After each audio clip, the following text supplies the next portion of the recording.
Tudo ficou escuro diante dos meus olhos. Tentei dar meu último suspiro, mas meus pulmões se encheram de água. Isso parece ser o fim. A última coisa de que me lembrei foi como lentamente afundei até o fundo da piscina e desmaiei. Uma sereia afundando. Que situação estúpida. Eu só queria atenção, pois meus pais me ignoravam desde criança. Eu sonhava em ter milhões de inscritos, mas mal tive 100 no meu blog em 3 anos. Reclamei com meus pais, mas eles apenas deram tchauzinho com a mão e foram se divertir. Como eu nasci quando eles eram adolescentes, minha mãe e meu pai não conseguiram fazer isso na época. Mas eu posso fazer qualquer coisa sem eles. Monitorei constantemente as tendências e assim descobri no YouTube um programa de pessoas com superpoderes. Mas quando vi a conta da vencedora, Fire Girl, meu queixo quase caiu. Ela manteve o fogo na palma da mão e não se queimou. Essa Fire Girl ganhou 1 milhão de inscritos em alguns dias. Então eu decidi que iria inventar um superpoder e me tornaria popular. Durante toda a semana seguinte, eu estava criando alguma coisa. Escondendo isqueiros nas mangas, tentando quebrar a mesa, mas não deu certo. Na verdade, de que poder estamos falando? Se eu passava todo o meu tempo na escola e treinando natação. É isso aí, nadando. Eu não conseguia controlar a água, mas e se? Eu me tornaria uma sereia. Comprei diferentes tecidos e rapidamente fiz a cauda. E depois disso, postei vários vídeos vestida de sereia. Mas só havia haters nos comentários. Como assim?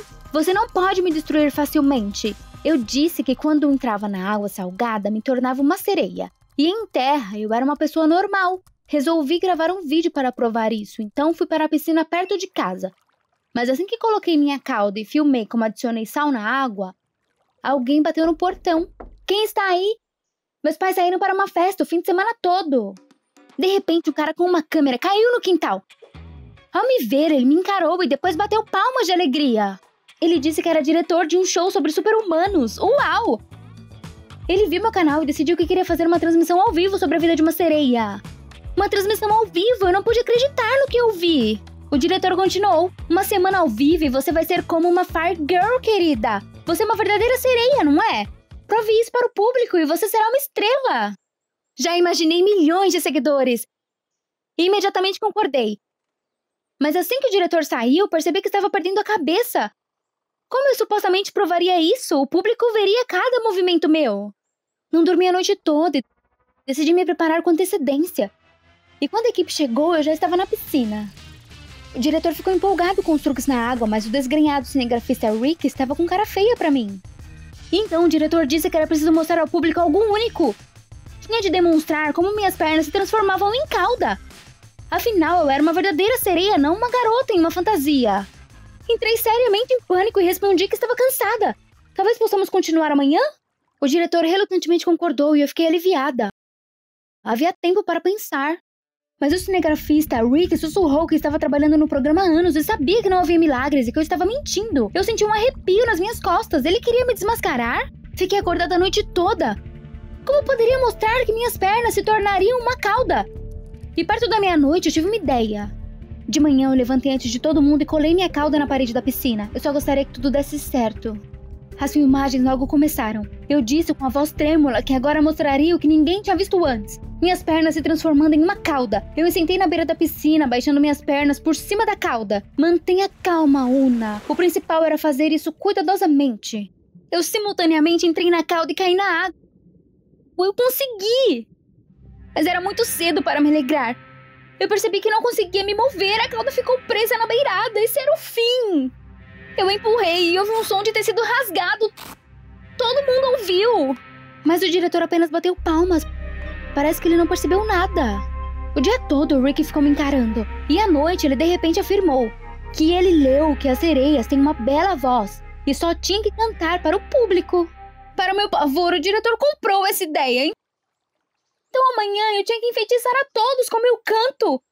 Deus, eu não consigo acertar as notas. Depois da filmagem, quando todos foram embora, eu tirei minha cauda por um instante. Droga, estava rasgada. Eu corri para o quarto e comecei a costurar a cauda. Talvez ninguém pudesse ver. Então eu comecei a navegar na internet. Já tinha passado da meia-noite. Eu precisava encontrar uma voz ideal. Baixei uma gravação relativamente boa. No meio da noite, puxei as caixas de som da sala para o quintal. Espero que ninguém perceba que estou dublando. Eu abri meus olhos com uma batida persistente na porta. Inferno, esqueci de colocar o alarme e dormi demais. Eu sempre me levantava antes que a equipe chegasse para discretamente colocar a cauda. E agora tinha muita gente no quintal. Gritei para o diretor que estava me aquecendo, levei um tempo. E corri para procurar a cauda.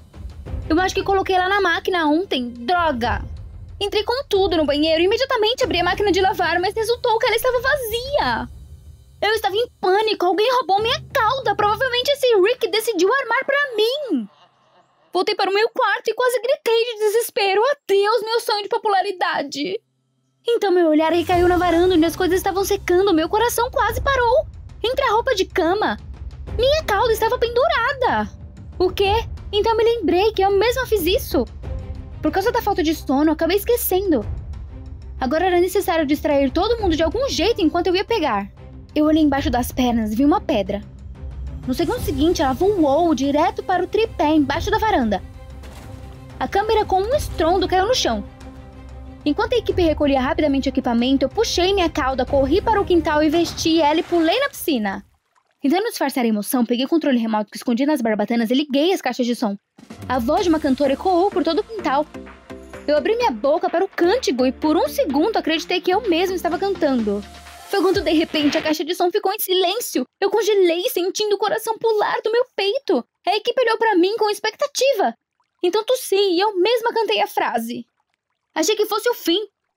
Mas o diretor de repente começou a me aplaudir. Toda a equipe aplaudiu. O diretor disse que nunca tinha visto sereias, mas depois da minha atuação não havia dúvidas de que eu era real. À noite, quando a equipe começou a arrumar as coisas, Rick se aproximou de mim. Ele sorrindo ironicamente disse que tudo acabaria em breve, mas não da forma que eu pensei que seria. Um arrepio percorreu meu corpo. O que ele está tramando? Então Rick disse que no último dia eu teria que mostrar a vida real da sereia. Eu teria que passar um dia embaixo d'água. O quê? Eu protestei, mas o diretor apoiou Rick novamente. Dentro de mim eu chorava com desespero, mas não havia escolha. A glória mundial estava em jogo. Um pouco mais e eu estou lá. Então, no meio da noite, eu fui para a garagem dos meus pais. Minha mãe disse que ela tinha mergulhado e eu realmente precisava de ajuda. Eu estava separando as caixas por um longo tempo, mas havia apenas lixo. Em desespero, eu estava prestes a desabar.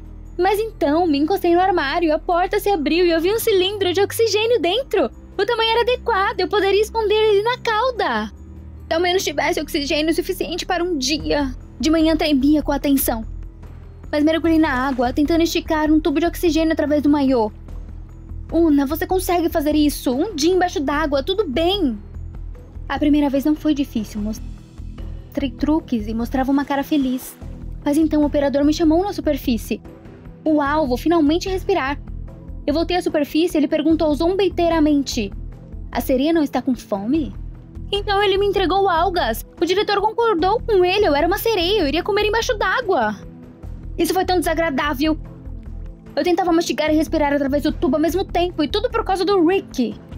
Quando faltava meia hora para o final da live, o oxigênio estava quase zero. Tentei respirar superficialmente, mas o diretor me pediu para mostrar a cambalhota característica embaixo d'água. De repente, minha cabeça estava girando e eu toquei o tubo com a mão. Isso não! Tentei respirar e congelei, o oxigênio não saiu. Ah não, eu realmente quebrei o tubo.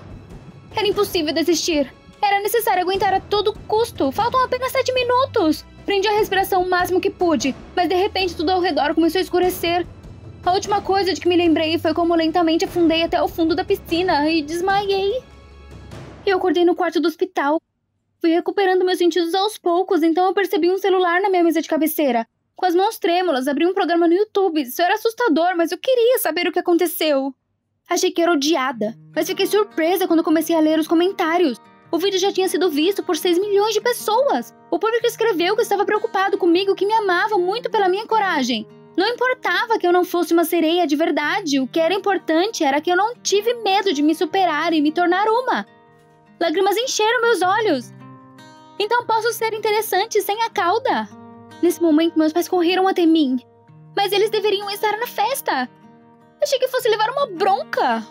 Mas em vez disso, minha mãe e meu pai me abraçaram. Mamãe me beijou e ela ficou com muito medo e me perguntou por que eu fiz isso. Não segurei as lágrimas. Eu só queria que alguém precisasse de mim. Papai suspirou e disse que era culpa deles.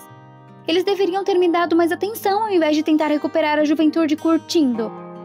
Agora eles viram como eu precisava do apoio e do amor deles. Quando eu tive alta do hospital, meus pais me levaram para o mar para descansar. Agora eu tinha muitos seguidores, todos perguntando quando seria a nova live. Mas eu disse que ainda não estava preparada. O importante agora era passar um tempo com minha família. Mais tarde, recebi um telefonema do Rick. Ele lamentou que tenha sido assim. Ele pensou sobre o show e nunca quis que nada de ruim acontecesse comigo. Nesse ponto, percebi que era idiotice suspeitar do Rick. Rimos da história por um tempão. Então o Rick me desejou sorte, dizendo que depois de me conhecer, ele acreditava em milagres. Mas na última noite, antes de sair, decidi nadar no mar. Mas ao entrar na água, minhas pernas começaram a formigar. Eu olhei para baixo e não acreditei nos meus olhos. Não pode ser! Havia uma cauda no lugar dos meus pés, de verdade! Eu estava em paz. Acontece que milagres acontecem. Você só precisa acreditar neles com o seu máximo.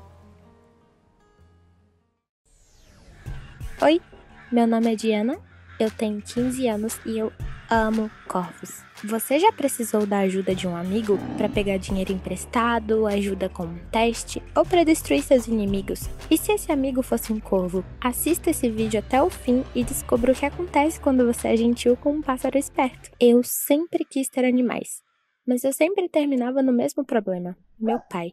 Meu pai era uma pessoa única que combina 50% raiva, 30% surto, 19% de teimosia e só 1% de sanidade. Esse é meu pai. Uma vez tivemos um inverno muito severo na nossa cidade, que mesmo quem usava casaco de pele sentia frio, mas eu tive que ir lá fora porque lembrei que não parei minha bicicleta na garagem. E perto dela, eu vi um corvo. Estava machucado, como se tivesse algo errado com a asa e também mancava. Quando eu pensei que ele não iria sobreviver a este inverno, tremi. Podia me ferrar por isso. Eu peguei o corvo e, xingando entre as respirações, carreguei para dentro de casa. Meu pai ficou furioso a noite toda, mas pela primeira vez eu não o escutei. O corvo ia morrer se botássemos ele para fora. Eu não queria matar animais. Você já bateu de frente com alguém que poderia te quebrar no meio só para defender seu princípio? Que sensação. Eu sugeri ao meu pai que esperasse até a primavera, e em retorno eu não ia deixar Quase, como chamei meu corvo, sair do meu quarto. Meu pai não gostou da ideia. Ele disse que não ia lavar cocô de pássaro. Mas eu, apesar de tudo, também era muito brava e teimosa. Eu poderia insistir mais. Durante o inverno ficamos muito amigos de Quase. E eu quase chorei quando a deixei sair para a floresta. Mas eu tinha que deixar ela ir. Ela estava forte e podia voar com segurança. E meu pai ficava cada vez mais bravo. Como eu ia saber que ela não ia me deixar? Quase começou a voar para o nosso gramado, e até com seus amigos. A coisa boa é que sempre acontecia durante o dia quando meu pai não estava em casa. Eu tinha muito medo dele e ensinei Quase a não voar pelo gramado, mas a ir um pouco mais longe, perto do lixão próximo à floresta. Ali eu ficava com eles, os alimentava e às vezes fazia o dever de casa. Era ótimo. Eu me sentia uma super-heroína, uma dama dos corvos. E então assim, 2 anos se passaram. Mas uma vez, uma bagunça gigante aconteceu. Eu estava indo com os meus corvos para o entulho e Ramona me viu. Ela é uma cobra burra de uma família rica. Todo mundo puxa o saco dela só porque senão ela destruiria a vida de todos. Ela estava com seus capangas e começou a apontar, tipo, olha aquela louca. Eu fiquei muito brava. O que eu iria dizer?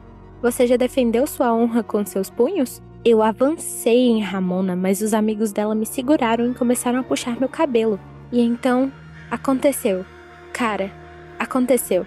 Um bando inteiro de corvos se juntou em cima da gente e começaram a atacar as crianças. Eu nem consegui contar quantos deles apareceram. Os corvos atacaram Ramona e seus amigos, mas nem triscaram em mim. Um barraco me esperava em casa. Um bom escândalo. Eu contei tudo pra minha mãe e ao invés de se sentir mal por mim, ela contou pro meu pai. Ele chegou à noite num surto de fúria. Durante esse tempo, os pais de Ramona e dos capangas ligaram e começaram a reclamar, dizendo que eu tinha espancado os filhos deles. Ah, claro, a terrível Diana conseguiu espancar sozinha 2 garotos e 3 meninas. Quem ia acreditar nisso? minha mãe e meu pai. Mais ainda, eles estavam furiosos que eu continuei alimentando meus corvos, e como eles pensavam, os mandava em cima dos abusadores. Tudo que eu escutei foi que da próxima vez que eu aprontasse, eu ia acabar vendo o sol nascer quadrado. Mas o que eu deveria fazer? Ser obediente e aceitar os insultos? Mas meu pai não me escutava. Ele me trancou no quarto e pegou um rifle para atirar nos corvos. Eu só escutei 2 tiros, mas cada um deles quebrou meu coração. E se ele tivesse matado Quase? Por que eles estavam fazendo isso? Eu odiava eles. Os ataques na escola só aumentaram. Eu era chamada a rainha do lixão. E um dos capangas de Ramona colocou um corvo morto na minha mochila. Saí correndo da escola chorando um rio. Eu não queria ir para casa de jeito nenhum, mas eu tinha que ir. Meu pai meio que organizou um cárcere privado, então minha mãe me pegava logo na saída para ir para casa e não me deixava sair depois. Eu estava com muita raiva. Eles me enfureceram. Você já sentiu que o mundo inteiro estava contra você? Que ninguém quer te entender? Eu estava destruída esses dias. Mas um dia vi Quase de novo no gramado. Não vi ela de novo até o verão. Provavelmente, minha garota esperta entendeu que não tinha mais ninguém em casa e decidiu acenar. Ela me olhou e me guiou para mais longe. Eu saí de casa e segui ela. Quase me levou para uma casinha na floresta e ali eu vi um monte de corvos. E um garoto da minha idade, talvez um pouco mais velho. Quase sentou no seu ombro e ele perguntou o que eu fazia ali. Eu contei sobre Quase e o garoto estava feliz e aliviado. Disse que seu nome era Jaime e que ele era o dono de Quase e dos outros corvos.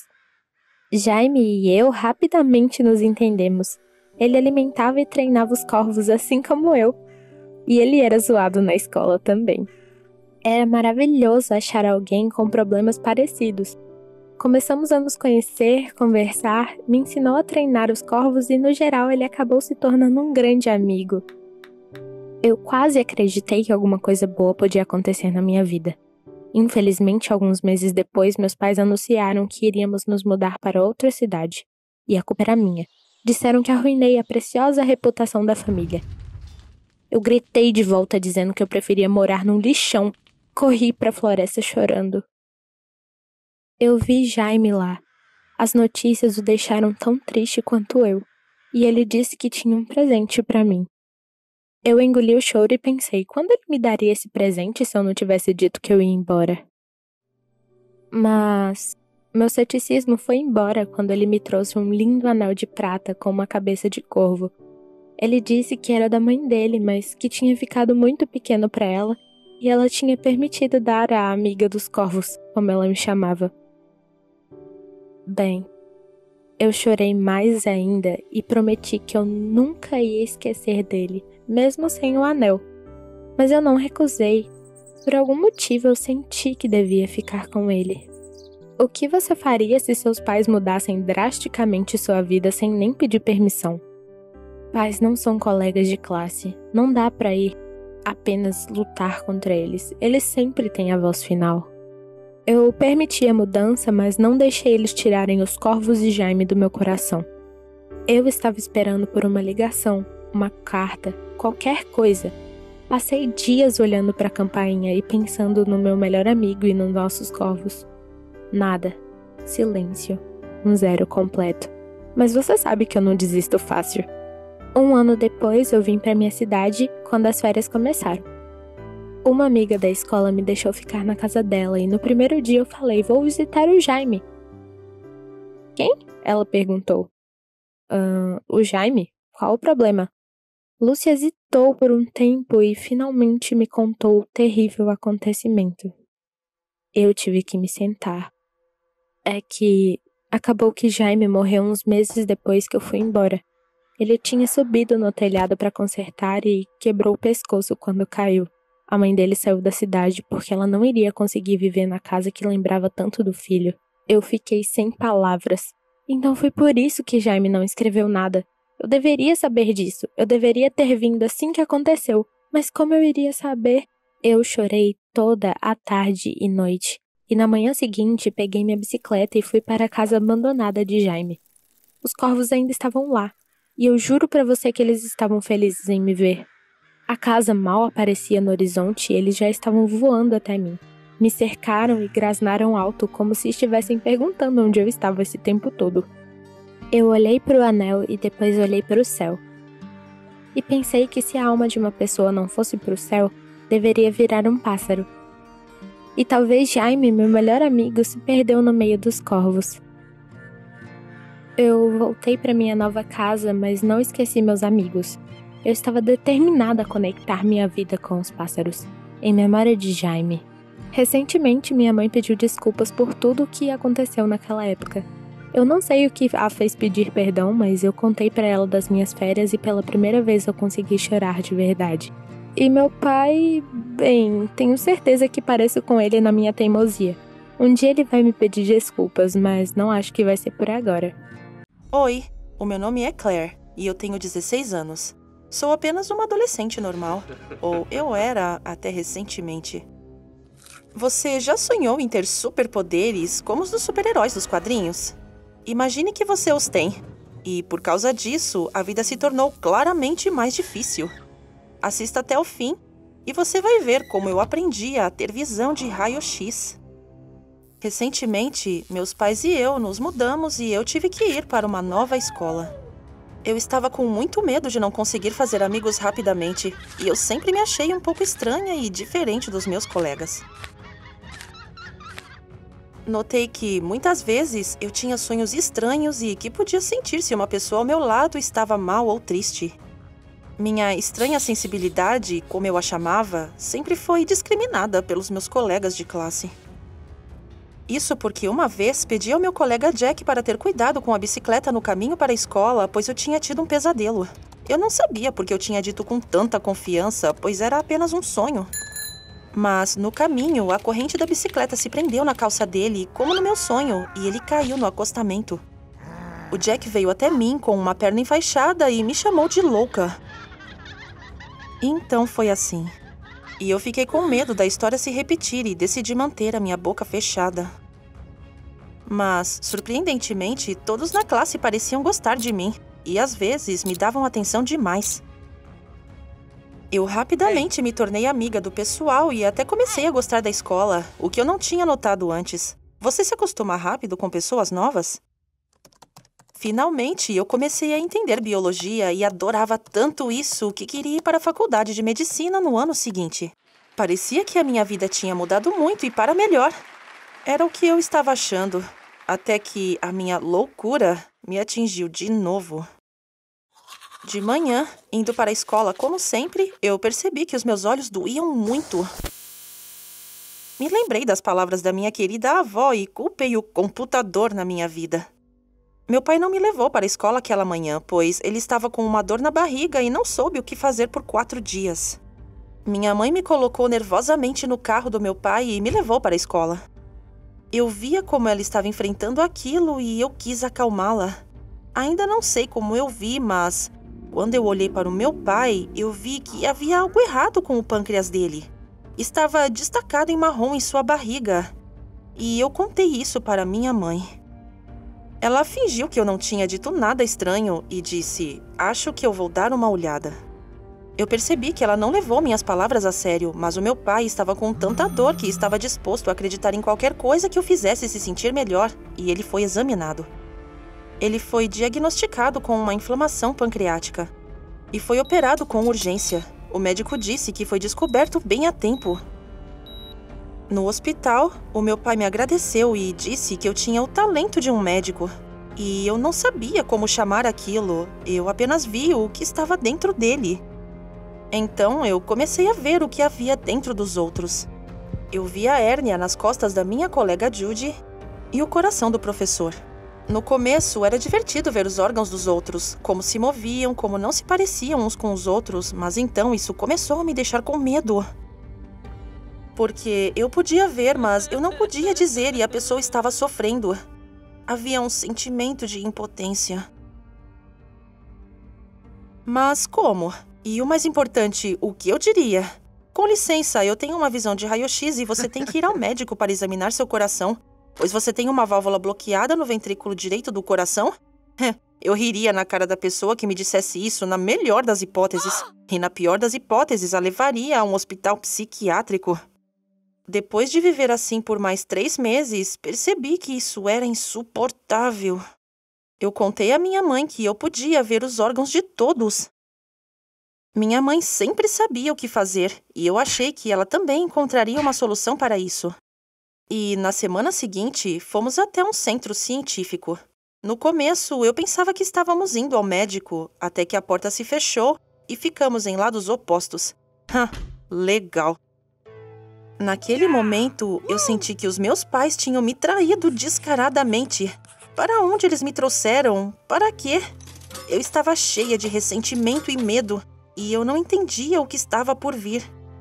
As experiências comigo começaram. Eu fui colocada na solitária como uma criminosa. Havia uma cama, um banheiro, TV, travesseiros e comida. Bem, sim, eu concordo, não era a cela mais terrível de um prisioneiro. Mas isso não evitava que eu pensasse quando tudo isso vai acabar. Todas as manhãs começavam com exames, injeções e conversas com um homem que se intitulava doutor, mas confundia os termos médicos. Esperava que ele só estivesse nervoso. E então, conversas com um psicólogo sobre a minha infância e os meus pais. Eu não queria falar sobre eles. Você já ficou muito ofendido com os seus pais? Então, você vai entender com certeza. A gota d'água daquelas experiências incompetentes para mim foi a crueldade do plantonista. Quando me recusei a tomar uma pílula, o funcionário me bateu no ombro. Tomei a pílula e percebi que eu tinha que fugir de lá. Isso não seria tão fácil, pois só me era permitido sair na rua uma vez por dia, por volta do meio-dia e com um guarda. Tenho certeza de que fui ajudada por algum tipo de milagre. Bem, ou hormônios, pois o guarda estava apaixonado pela enfermeira e não percebeu o momento da minha fuga. Eu acenei para ele do outro lado do portão. O problema com a terrível conclusão foi resolvido, mas eu não pensei para onde eu iria depois daquela prisão.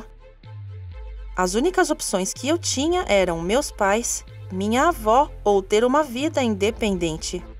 Meus pais poderiam me colocar naquela prisão de novo, ou eu poderia me tornar uma moradora de rua, o que não era uma perspectiva agradável também. Então, parecia que ir para minha avó era a única opção sensata e agradável. Minha avó me recebeu com alegria.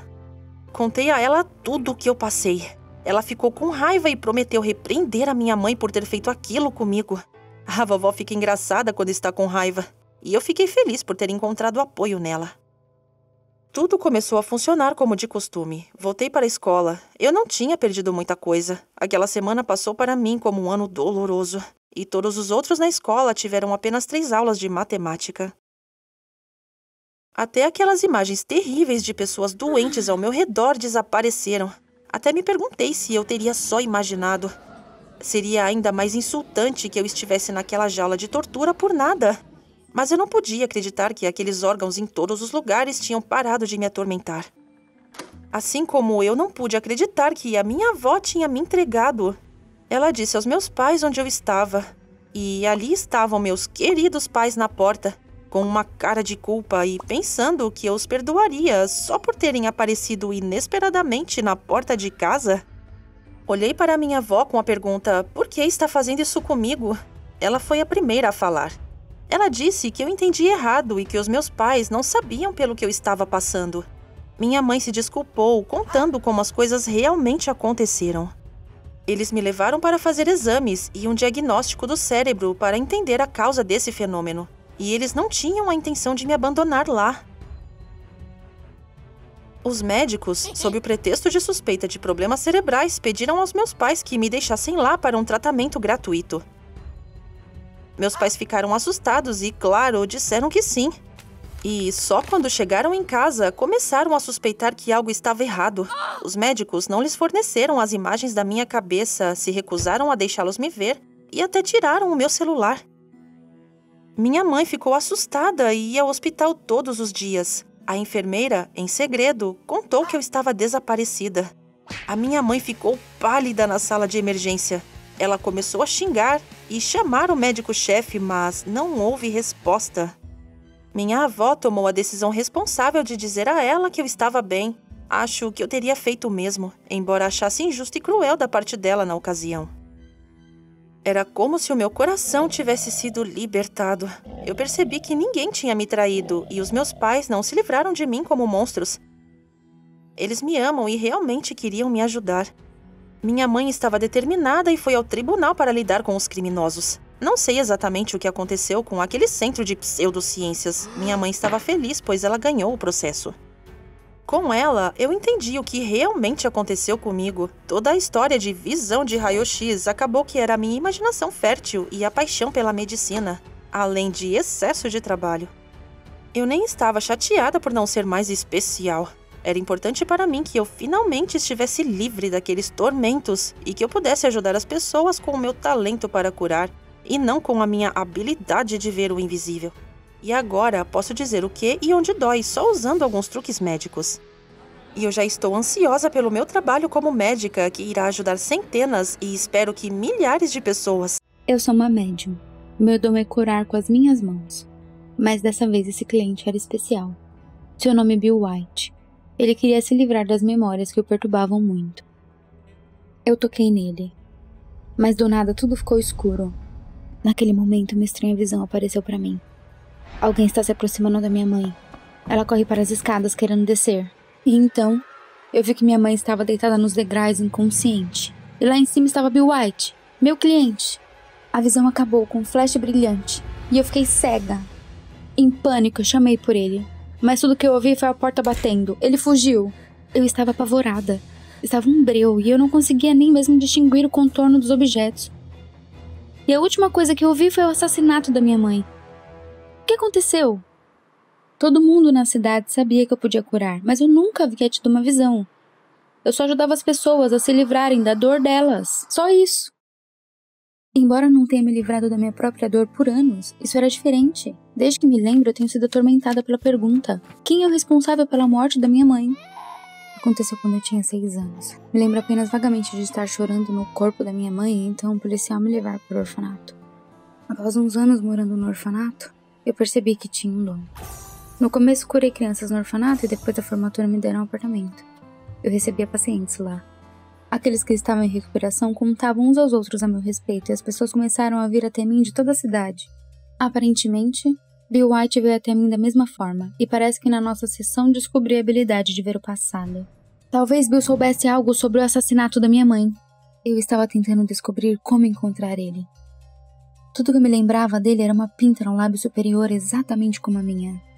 Então, pensei no Matt, o policial que eu ajudei com uma terrível enxaqueca. Eu deveria ligar para ele. Mas era muito difícil caminhar pelo tato. Eu estava o tempo todo derrubando alguma coisa ou batendo na quina dos móveis. Tudo estava escuro. Finalmente, eu encontrei meu celular pelo tato e fui para os contatos da memória. Eu comecei a ligar para todo mundo e finalmente ouvi a voz do Matt no celular. Deu certo. Eu contei para ele sobre o estranho cliente e a minha visão da morte da minha mãe. Mas Matt disse que ele estava suspenso do serviço e não estava mais envolvido em investigações. Naquele momento, todas as minhas esperanças foram frustradas. Eu não tinha mais ninguém para quem recorrer. 1 hora se passou, 2, e de repente, Matt me liga de volta. Ele disse que tinha pensado melhor e estava pronto para ajudar. E ele tinha seus motivos. Matt disse que quando ele estava trabalhando como detetive, a esposa dele foi morta. Ele tentou encontrar o culpado por conta própria, coletou evidências e encontrou o endereço da pessoa. Mas no final, ele não teve tempo para prendê-lo. O assassino cometeu suicídio. Depois disso, Matt não conseguiu mais fazer o trabalho como ele fazia antes e se aposentou. Todo assassino deve ser punido, analisou Matt. 1 hora depois, ele estava na minha casa. Matt pediu meu laptop para invadir o banco de dados da polícia. Depois de uma longa busca, nós encontramos a rua onde Bill White morava. Matt estava tentando conseguir o número da casa, mas de repente o sistema nos bloqueou. Droga! Pelo menos tínhamos uma pista. À noite nós chegamos à periferia da cidade. Nós tivemos que procurar por White aqui. Nós fomos em todas as casas da rua. Ninguém ouviu falar do Bill. Nós já estávamos voltando. Então, Matt percebeu uma casa com as janelas fechadas com tábuas. Nós chegamos perto e subimos na varanda. E de repente eu me senti tonta. E me agarrei no corrimão. E a visão voltou pra mim. Imagens vagas aparecendo e eu percebi que Bill White definitivamente estava aqui. Nós tínhamos que entrar na casa. Matt disse que havia uma patrulha pela área e se nós fôssemos pegos, seríamos presos por invasão. Mas eu disse que eu faria isso com ou sem ele. Eu entraria nessa casa. Matt respirou fundo e concordou. Com uma batida terrível, ele quebrou algumas tábuas na entrada da casa. E eu paralisei. E se alguém nos ouviu? Nós entramos rapidamente. Eu pedi pra Matt ficar por perto enquanto eu lia a energia do White. Eu senti as paredes e os móveis restantes nos cômodos e esperava que outra visão viesse pra mim. De repente, Matt para. Ele disse que lá tinha um retrato na parede. Tem um homem com uma garota. Ela parece com você. Matt riu. Ele tirou a foto da parede e eu peguei na mão. Outro flash, uma visão. Alguém me dando um brinquedo e... Então eu vi um carro chegando perto da casa com a sirene ligada. Vamos, Matt sussurrou pra mim. E um segundo depois houve um barulho terrível quando os policiais entraram na casa. Eu hesitei, mas Matt agarrou meu braço. E nós corremos o mais rápido que conseguimos. Eu ouvi o policial vindo atrás de nós, mas no último instante Matt empurrou ele e saímos correndo da casa. Estava exausta. Mas Matt disse que nós não podíamos parar. Só quando nós estivéssemos longe o bastante ele chamaria um táxi. O caminho todo eu segurava a foto em minhas mãos, mas a visão não aparecia. Eu pedi pra Matt me descrever o homem da foto. Maçãs do rosto grande, uma pinta nos lábios, Matt disse. Era Bill White. Eu lembrei que ele tinha a mesma pinta que eu. Eu pedi pro Matt levar a foto para a delegacia e descobrir alguma coisa sobre o White. Quem era essa menina? Talvez ela nos desse outra pista. Ele disse que ele não era bem-vindo na delegacia, mas ele tentaria fazer alguma coisa. Matt não atendeu o telefone no dia seguinte e só ligou no final da tarde. Aconteceu que ele foi detido e estava na delegacia. Ele foi entregue pelo mesmo policial que correu atrás de nós. Matt disse que só seria liberado sob fiança. Inferno. Foi eu quem o colocou no mesmo lugar onde ele costumava colocar criminosos. Eu tinha que ajudá-lo. Tateei o meu caminho até o armário onde guardo minhas economias e peguei todo o dinheiro que eu tinha. Eu torcia para que fosse o bastante. Com dificuldade, eu saí da casa e fui em direção dos carros na estrada. Eu nunca tinha pego uma carona às cegas antes. Finalmente, algum cara ficou com pena e aceitou me dar uma carona. Quando o Matt foi liberado, eu disse a ele que não poderia pedir ajuda dele mais. Se ele fosse detido novamente, ele poderia ser mandado para a prisão. Mas Matt disse que nós iríamos até o fim com isso, juntos. Ele jurou pela sua honra como policial que não voltaria atrás. Oh, Matt. Ele disse, além disso, que enquanto ele estava na delegacia, ele descobriu algo. O homem na foto era realmente Bill White. Matt hesitou um pouco. Respirou fundo e disse que Bill era meu pai. Não pode ser. Então a menina na foto com ele era eu? O ressentimento fervia dentro de mim. Como ele pôde me abandonar? Eu estava começando a pensar que Bill White tinha alguma coisa a ver com a morte da minha mãe. Por que mais ele iria fugir depois dela ser assassinada? Na manhã seguinte, nos dirigimos para um bairro pobre onde o White poderia estar. Matt conversou com os mendigos, mas ninguém sabia de nada. Estávamos prestes a ir embora. Mas foi quando o maltrapilho disse que conhecia o White. Por alguns dólares, ele iria falar para nós que o estranho White morou recentemente em um prédio abandonado. Então eu senti, ele estava certo. O White estava muito perto. Eu segui meus instintos. Matt e eu descemos para o porão de uma casa e o sentimento ficou mais forte. O White estava aqui. Eu disse o nome dele e imediatamente ouvi passos rápidos. O White decidiu fugir de novo. Polícia, parado! Matt gritou e correu atrás do Bill. Matt rapidamente alcançou ele. Eu ouvi empurrar Bill para o chão e então o clique das algemas. Bill respirava pesadamente e não estava mais lutando, então Matt começou o interrogatório. Matt admitiu que durante toda a sua vida ele foi atormentado pela consciência do que fez a sua esposa. Ele esperava que a médium pudesse ajudá-lo a se livrar da dor no coração. Mas eu me senti mal e ele estava com medo. Nós estávamos brigando. Eu empurrei minha esposa e ela caiu escada abaixo, White falou dolorosamente. Eu ainda me odeio por fugir, por deixar minha filha. Eu tentei encontrar ela, mas sem sucesso. Eu queria saber como ela está agora. White finalizou. Eu estava tremendo. Eu não conseguia falar, mas no final eu decidi. Bill, eu sou a menina que você deixou para trás. Eu sou sua filha. Houve um silêncio tenso um momento depois. Bill caiu em lágrimas e implorou por perdão. Lágrimas começaram a escorrer pelo meu rosto também, e eu percebi que não guardava rancor contra Bill, e de repente, eu recuperei minha visão. Inacreditável! Ver o mundo novamente era um milagre! E eu percebi que no momento que eu perdoei meu pai, minha doença tinha ido embora.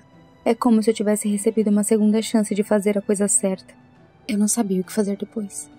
Matt estava esperando que eu chamasse a polícia porque meu pai tinha realmente matado minha mãe. Mas eu não estava com pressa para pegar meu telefone.